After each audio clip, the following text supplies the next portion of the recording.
Colombianos, una historia no es reflexión, es una historia entre grafías, que son los signos y letras que se usan para representar por escrito los sonidos. La historia son los sonidos de la guerra, ese sonido del pasado, del presente y del futuro,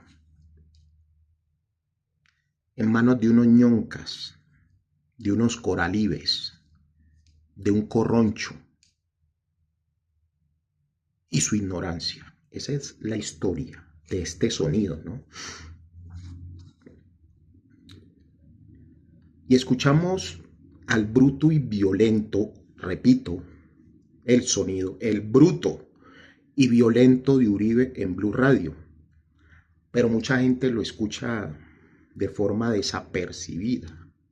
Yo lo escucho con mucha atención para poder decir esto.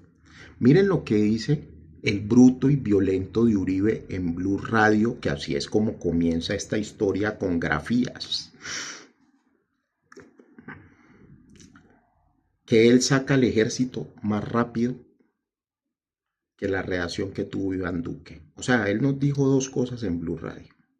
Y dos, que Iván Duque es un cobarde por no utilizar el ejército contra nuestros estudiantes. En ese momento yo era profesor y los estudiantes me pedían permiso para salir a marchar y yo con el mayor de los gustos se los concedía. Entonces él dijo esas dos cosas porque es su brutalidad, es su violencia, es su ignorancia, ¿sí? Y lo más complejo, los periodistas aplaudían, pero ni siquiera entendían lo que él estaba diciendo. Los diágrafos. Y después escribió en Twitter, que es pues su otra enfermedad, sobre los valores. ¿Cuáles valores? O sea, él critica a Petro, pero él es un enfermo también en Twitter. O sea, él critica a su socio político y burocrático de Petro, pero Uribe también y sus seguidores son peores, que son tan analfabetos que no saben ni siquiera qué están defendiendo. Entonces volvemos y entramos al contexto de este camuflaje, de estos sonidos históricos presentes y futuros de la guerra. Dijo que él hubiera sacado el ejército primero, no sabemos a qué, y que Iván Duque se demoró mucho prácticamente en sacar el ejército a atacar. Puede ser violenta, puede ser pacíficamente, porque no veo un ataque de un ejército pacífico. Para que vayan tomando la correlación de esta historia, entra otro personaje, el corroncho, el afuerino de Abelardo de la Espriella. Él amenaza con Estados Unidos, con Donald Trump y Marco Rubio. Estados Unidos es un país muy estructurado. Yo tengo una prima, hermana, hija de un hermano de mi mamá, que es mariner. Y lo que pinta Abelardo no es así, porque hay veces el ejército los ejércitos en muchos países son constitucionales y no le pertenecen al ejecutivo, así el presidente sea el comandante y jefe. También tienen el derecho, el deber de decirle no a Petro, no a Abelardo, no a Trump, no a Marco Rubio, no al secretario de guerra de los Estados Unidos. Es constitucional. Entonces el corroncho dice, dentro de su ignorancia, porque ese es otro brutazo que se posesiona hoy, va a acabar con los ingresos de unos campesinos, va a acabar con los cultivos de coca. Que valga la redundancia decirle a la DEA, a todos estos funcionarios, que yo hago como profesor, como economista, investigaciones y también como ciudadano, analfabeto, estudiado, hago mis investigaciones y cuento lo que investigué, lo que encontré, lo que hallamos. Entonces, estos campesinos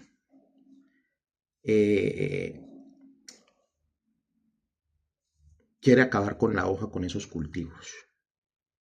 Y los economistas nos preguntamos, cualquier uno, de la Universidad de Harvard, de la Universidad de Columbia, de la Universidad de Kant, donde sea, de la Universidad de los Andes, la que sea. ¿Cómo lo va a hacer? Pero aquí viene un hito histórico, ¿sí? Recuerden que Estados Unidos y su ejército cometió una masacre en Vietnam del Sur. Asesinaron entre 500 y 1000 civiles en el año de 1968, y hoy ese sonido de la guerra, que ha traspasado varios años, varias generaciones, pues no está buscando culpables.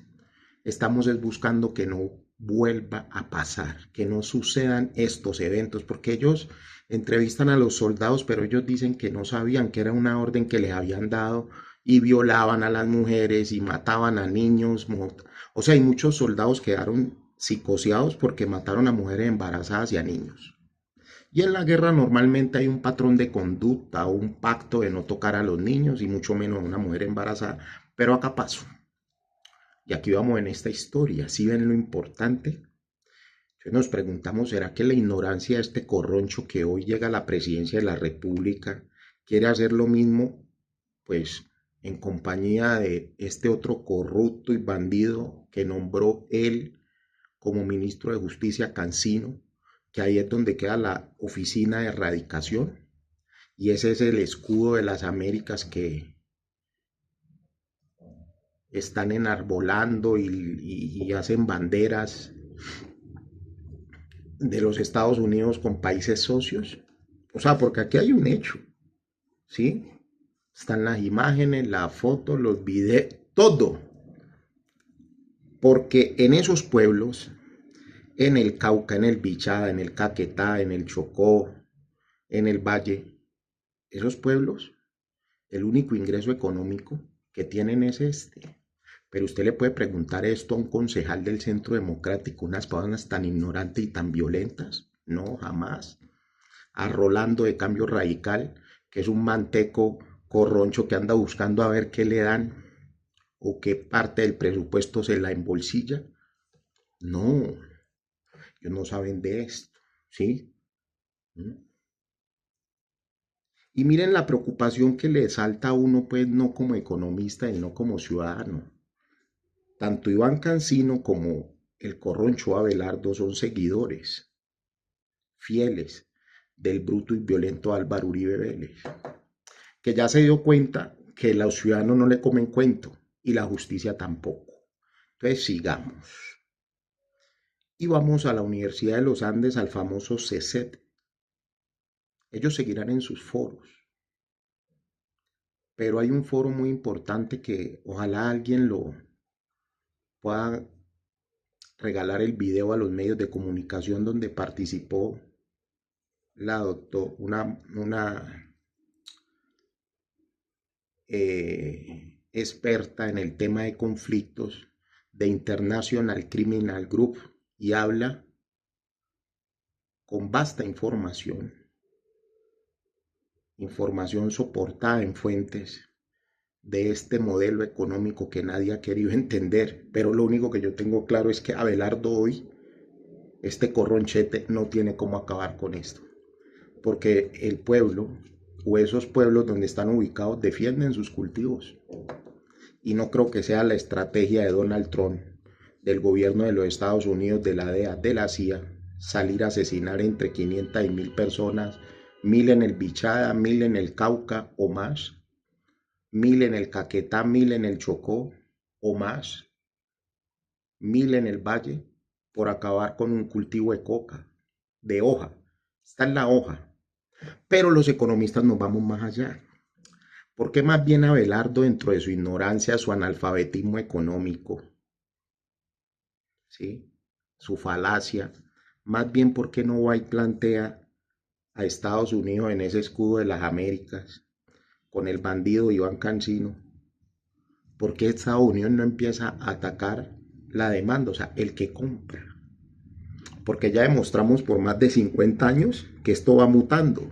Esto primero valía en avionetas, después por puerto, después por tierra. Esto es una locura.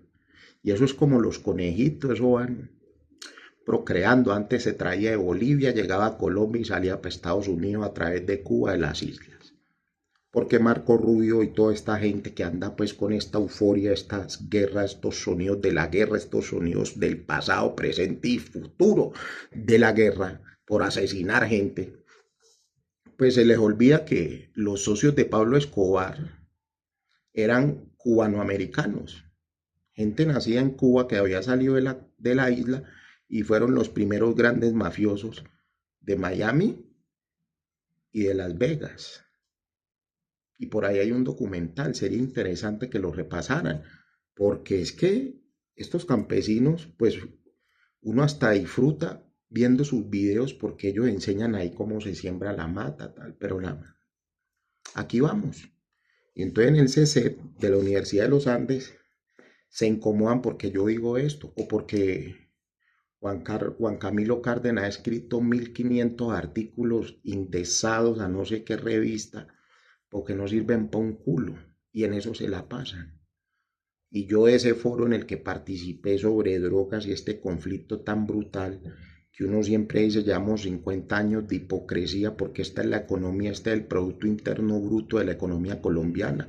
No hay nada como esta producción. Esto pelea contra la inflación, es lo único que ha luchado contra la inflación, los ingresos de esta vaina. Aquí ve usted mucha gente, va a preguntar en el Congreso. ¿Cuántos son financiados por los que comercializan esta hoja de coca? ¿O quiénes financiaron el 70 o el 80% del Congreso hoy, de los que van a la posesión del corroncho este? Entonces, Abelardo, aquí te queda una advertencia, una amenaza y al gobierno de los Estados Unidos. La única forma de que acaben con eso es matar a este poco de gente. Y si son más inteligentes, pues atacarían allá en Estados Unidos la demanda. ¿Quién compra? Acá hay oferta, acá se ofrece la mejor coca del mundo. Y entonces por decir esto, por grabar esto, entonces Estados Unidos, los de la DEA, que su tarea es perseguir bandidos, ¿sí? Como el de Pereira, pues lo persiguen es a uno. ¿Ah? Y yo no sé, yo, o sea, ni los zapatos que cargo son míos. ¿Mm? Y lo más anecdótico en materia política. Ese bandido al que yo me refiero habla de la derecha y es de la derecha y es del centro, pero el negocio de él funciona porque la oferta la tienen los grupos al margen que son de ideología política y electoral y social de izquierda, que en Colombia le llaman el voto fusil. Y ahí vamos saliendo de la ignorancia. Recuerden, les habla el economista Gustavo Ramírez Orozco. Solo leo, investigo, interpreto, analizo cifras y las grabo. La economía del gueto. Un abrazo.